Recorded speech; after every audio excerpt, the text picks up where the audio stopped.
All right. I'm Scott Peasley, this is Wild Generation, and today we're going over 15 tricks and tips to have a great family vacation on a road trip. So a few weeks ago, we got back from a 2.5-week trip. Was our trip fun? Yes!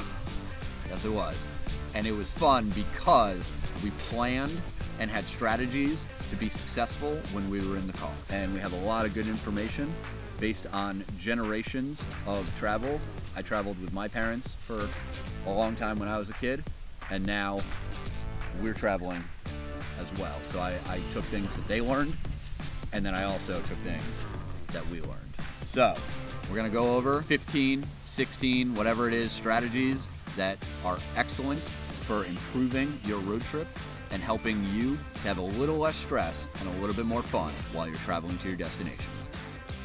So road trips are a practice in psychology and biology. For psychology, you're trying to balance boredom and entertainment. For biology, you're dealing with food and bathroom breaks. And how you manage all this will determine how well your road trip goes. So number one is let them pack and unpack their things and have them set up with you. Essentially, you want the opportunity to build a legacy, right? So the idea here is that you're not only teaching them how to do something, but you're building an investment in them, right? You're getting them invested in the trip. Did you help me set up the tent? Yeah, I helped a little bit. And your brother helped too? Mm-hmm. And did you guys help pack your things? Mm-hmm. And how did that go? It went pretty good. Yeah? Did you pack some of the things that you wanted? Yes. Yeah. What was one thing that you packed that you really wanted? Legos. Legos. Providing kids with the opportunity to help pack gives them voice and choice in what is going into their bags and allows them to have some understanding of what they're preparing for on the trip. You can talk with them about the different things that they're going to need and why they need them. And if you want your kids to travel more in the future, it's a really good idea for them to understand the different things that they need when they pack for a trip. Tip number 2, leave at night. What time did we leave at? Super close to midnight. We left at 2 a.m. and that meant that while you guys were sleeping, Mommy and Daddy packed, and then Daddy took a nap, and then Mommy was able to keep getting stuff ready while Daddy was sleeping, and then Daddy got up at 2 a.m. and drove all the way through the night. And what that did is it allowed you guys to miss some of that trip. So we delayed your boredom by making sure, making fun of my hand motion. But we delayed your boredom, right? Because you guys were asleep, so it felt like the trip was shorter for you. Do you think that helped? It only felt like 2 days. Yeah, even though we drove over 5,000 miles. Number 3 is audiobooks. How many books did we listen to, do you think? 10. 10? Probably pretty close to that, actually. We listened to a lot of books because movies are short, right? If you guys watched movies, they would have been done in like 2 hours, and then we would have had to put on another movie and then another movie. But you guys got to look out the window, explore the changing geography, right? The different landscape. Did you see a lot of corn on our trip? I called it Corn City, and I saw a bunch of fat corn. Right, so he's looking out the window, observing what's happening around you, right? And then also being stimulated by the books that we were listening to. So some good books that we listened to. We listened to Frog and Toad. You like The Adventures of Frog and Toad? Yeah. We listened to some Harry Potter. And what else did we listen to? Boxcar Children, Yeah, that. Adventures of Frog and Toad. Yeah. We listened to Rascal, right? Yeah, Rascal. And then we listened to some Roald Dahl as well. That is, I know, it does stink. What stinks? Roald Dahl, it stinks. Oh, he didn't like Roald Dahl. But overall, did you like listening to the books? Yes. Yeah, you get to use your imagination. My favorite thing was the Harry Potter. Okay. I love Harry Potter. Number 4, bring a kid potty. So like one of those little training potties, we just bring it in the car with us, and that way if we have to make an emergency stop, use the kid potty, chuck the stuff out, everybody else just gets out of the car, kid gets the privacy, and then we get rid of it. We didn't actually end up using the kid potty on this trip, did we? No, we did not. Yeah. Number 5, make a surprise bag. Did you like your surprise bag? I think you got 2, right? You got something right at the beginning of the trip with a bunch of toys to play with. And then you got something about halfway, like when we were in the Rockies, about halfway through the trip. So you got new things to play with. Yeah, I got these really cool rocks. They're awesome. So again, we're preventing boredom. So now that they are sick of the toys that they have been playing with, they now get new things to play with. So number 6, pack a snack bag in clear reach of the passenger seat. So you guys get hungry pretty often in the car, right? So what we did is we made sure that the passenger in the front seat is able to reach the bag and then reach the kids. So it usually goes behind the driver's seat, and then that way, when the kids ask for something, the passenger, who is also the navigator, is able to reach behind the driver's seat or in the center, grab the things that they need, and hand them back to the kids. And that way you guys can't just grab everything and eat it all right away too, right? Yeah. Number 7 is talk about the upcoming trip with the kids. Did we talk about it at the dinner table before we left? Like when we were sitting eating dinner, we would talk about our trip? Absolutely. Yes, we did. Yes. And the idea with that is to build anticipation, get them excited about the things that they're going to see, so when they're bored in the car, they know they have something to look forward to.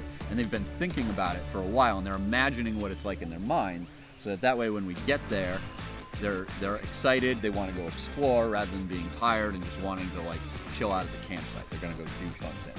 Number 8, plan to be flexible, but never surrender defeat. Right?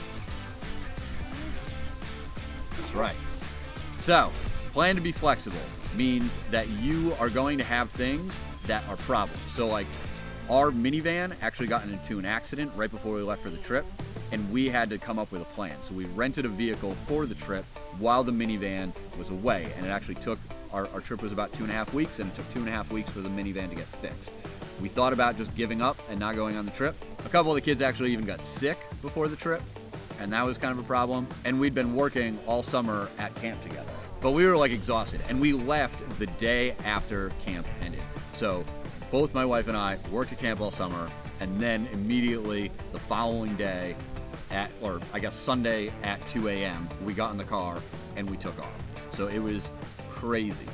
But even though we ran into problems, we did not surrender defeat. Be flexible, figure out how you can do things, how you can still have fun, but don't give up. Right? Sometimes you gotta choose to have fun. Number 9, search for elementary schools when you need to take a break. This allows the kids to play on a playground. Usually we travel when you guys aren't in school, right? Like you're on vacation? Yeah, so when that happens, the kids who you're traveling to the area of are also probably on vacation. So what you can do is you can utilize those free playgrounds and just take a break, eat some lunch, do whatever. We also stop at rest stops along the way that have playgrounds, and this allows the kids to stretch their legs, to get out some energy, and then to get back in the car and continue our journey. Number 10, bring a first aid kit with kid stuff. So that means like children's Tylenol, bug bite cream, and other essentials. And what that will do is kids tend to get sick on trips, so this allows us to make sure that they have a fun time and we can deal with issues pretty quickly. Yeah, duh, because I got car sick. He did get car sick. Number 11 is to find time to get away from the kids. No offense, you're great. You're awesome. But sometimes, especially if you're traveling for 2 weeks, you need a break. So I would actually go off on hikes. I did this awesome hike in the Black Hills all by myself. I just got up really early in the morning, told my wife that I was gonna get up and go chill out for a little bit just by myself. She got up and made breakfast for the kids, and I just went for a hike all by myself, and it was awesome. And Mom, she actually liked reading at the laundromat. So that was her thing. So she would go to the laundromat, bring a book, and chill out there, which actually brings us to the next point. You do not need to bring enough clothes for an entire trip. There are laundromats everywhere, right? So just bring enough clothes that you got. We brought about 6-7 days worth of clothes, and then we would just stop every once in a while. Did sentence 9 before? I don't know.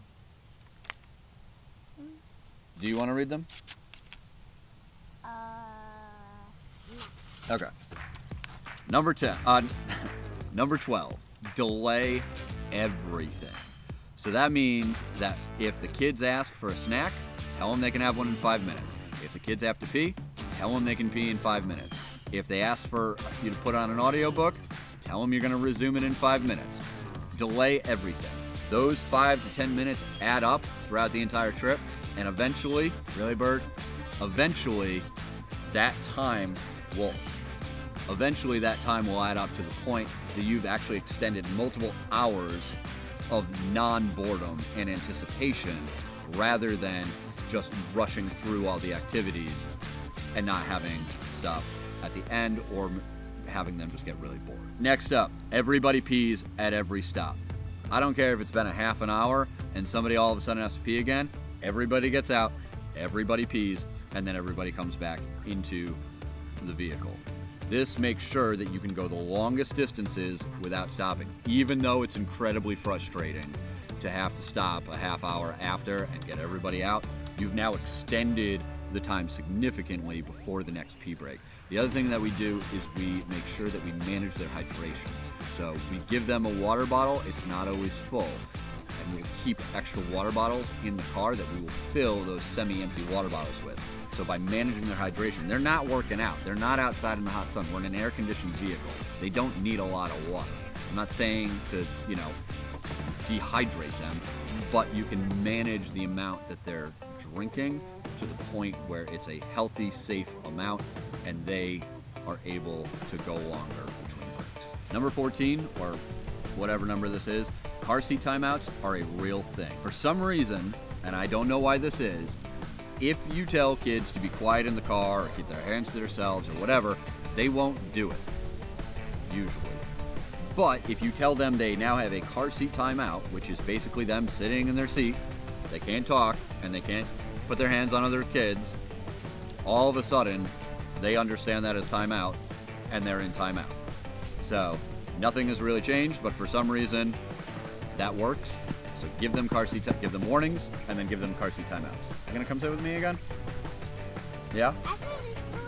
Can we go to the forts? Yeah, we can go to the forts. Number 15 is get ready for a mess. The car's gonna be a mess. You're gonna be moving stuff in and out of it a bunch, and the kids are gonna make a mess. Did you guys make a mess in the car? But again, there's places to stop and vacuum the car out and whatnot, and we try to minimize the mess, but it doesn't always work. And just get ready. It's gonna be chaotic, it's gonna be a mess. Do the best you can. Case in point right there. Come sit. And the last thing is I give a huge shout out to single parents out there. If you're going on a long road trip, bring a buddy, all right? Like, it's hard enough. Fortunately, my wife and I work pretty well as a team and we were able to pull this off. But in a lot of situations, like my mother, when I was a lot younger, drove me and my sister all the way down to Florida without stopping, and she said she would never do that again. Yeah, you know my sister. She's your aunt. You got this. Auntie Jessie? Nope, the one who lives in Maine. We'll get back to that. Auntie Laura? That's the one. Okay. So she drove us all the way down there. She said she would never do that by herself ever again. So if you are a single parent or someone, your significant other is working and can't go on the trip, find somebody else who's an adult to go with you and tag team it. It works way better. Thank you for watching this episode of Wild Generation. Please consider liking and subscribing. Should they subscribe? Absolutely. Should they like? Yes. Please consider liking and subscribing. And I hope you found this video helpful. If you have any other tips or tricks that you think work really well that you think I've missed, please write them in the comments below. I'd love to hear your thoughts.